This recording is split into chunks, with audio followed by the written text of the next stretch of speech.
ഷംനാസ് വ്ലോഗിലേക്ക് എല്ലാവർക്കും സ്വാഗതം. ഇന്ന് വളരെ ടേസ്റ്റിയായ ബോണ്ട ഉണ്ടാക്കിയല്ലോ. എന്നാൽ നമുക്ക് വീഡിയോയിലേക്ക് എടുക്കാം. ഇതിനാവശ്യമായ മസാലകൾ: 2 വലിയ ഉള്ളി ചെറുതായി കട്ട് ചെയ്തത്, 5 അല്ലി വെളുത്തുള്ളി, ചെറിയ പീസ് ഇഞ്ചി, 4 പച്ചമുളക്, കുറച്ച് കറിവേപ്പില, തൊലി കളഞ്ഞെടുത്ത ഉരുളക്കിഴങ്ങ് ഇതുപോലെ കട്ട് ചെയ്ത് ഉപ്പും മഞ്ഞളും ഇട്ട് നമുക്ക് വേവിച്ചെടുക്കാം.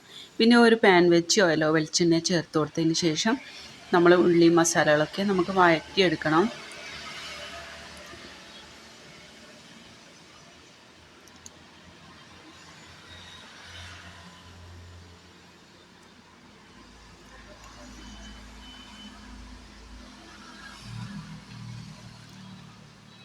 ഇനി ഇതിലേക്കുള്ള മസാല പൗഡറുകൾ ചേർത്ത് കൊടുക്കാം. 1/4 ടീസ്പൂൺ മഞ്ഞൾപ്പൊടി, 1/2 ടീസ്പൂൺ കാശ്മീരി ചില്ലി പൗഡർ, ആവശ്യത്തിൻ്റെ ഉപ്പ്.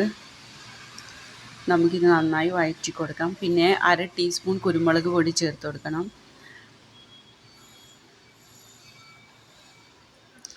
പിന്നെ ആവശ്യത്തിന് ഓയിലോ വെളിച്ചെണ്ണ വേണമെങ്കിൽ ഇതുപോലെ നമുക്ക് ഇറക്കി ചേർത്ത് കൊടുക്കാം. 1/2 ടീസ്പൂൺ ഗരം മസാല പൗഡറും കൂടി ചേർത്ത് കൊടുക്കാം. പിന്നെ 1 കപ്പ് മൈദപ്പൊടിയാണ് എടുത്തത്. ഉപ്പും വെള്ളവും മിക്സാക്കിയിട്ട് നമുക്ക് ഇത് നല്ല കൊഴുപ്പ് രൂപത്തിലാണ് കലക്കിയെടുക്കേണ്ടത്. ഈ രൂപത്തിലാണ് നമുക്ക് ബോണ്ടൻ്റെ മാവ് ആവശ്യം. ഇപ്പോൾ നമ്മുടെ മസാലയൊക്കെ നല്ലോണം വെന്ത് കിട്ടിയിട്ടുണ്ട്. ഇനി നല്ലോണം വെന്തിട്ട് ഉരുളക്കിഴങ്ങ് നമുക്ക് ഇതിലേക്ക് ഇട്ട് കൊടുക്കാം.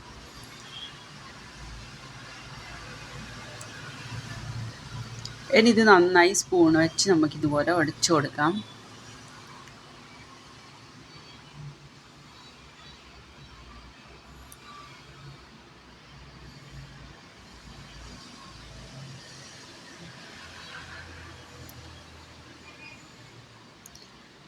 ഇനി നമുക്ക് ഇതിൻ്റെ മസാലകളൊക്കെ നല്ല ബോൾസ് ആക്കിയിട്ട് എടുക്കാം.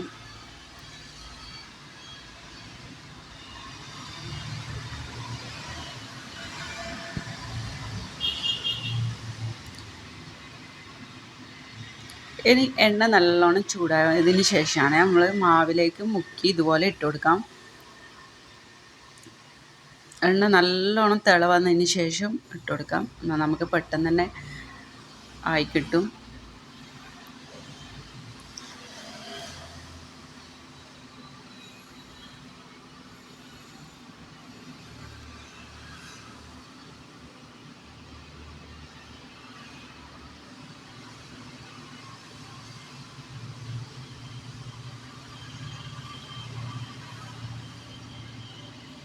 ഇതിനെല്ലാം നമുക്ക് തിരിച്ചും മറിച്ചൊക്കെ ഇട്ട് കൊടുക്കാം. ഇപ്പോൾ നല്ലോണം ആയിട്ടുണ്ട്. നമുക്കൊരു പ്ലേറ്റിലേക്ക് മാറ്റാം. അങ്ങനെ നമ്മുടെ വളരെ ടേസ്റ്റിയായ ബോണ്ട റെഡിയായി. നിങ്ങൾക്ക് എൻ്റെ ചാനൽ ഇഷ്ടമായെങ്കിൽ സബ്സ്ക്രൈബ് ചെയ്യാനും ലൈക്ക് ചെയ്യാനും ഷെയർ ചെയ്യാനും സപ്പോർട്ട് ചെയ്യാനൊന്നും മറക്കരുത്. ഇതുപോലെ നല്ല പുതിയ വീഡിയോസ് ആയിട്ട്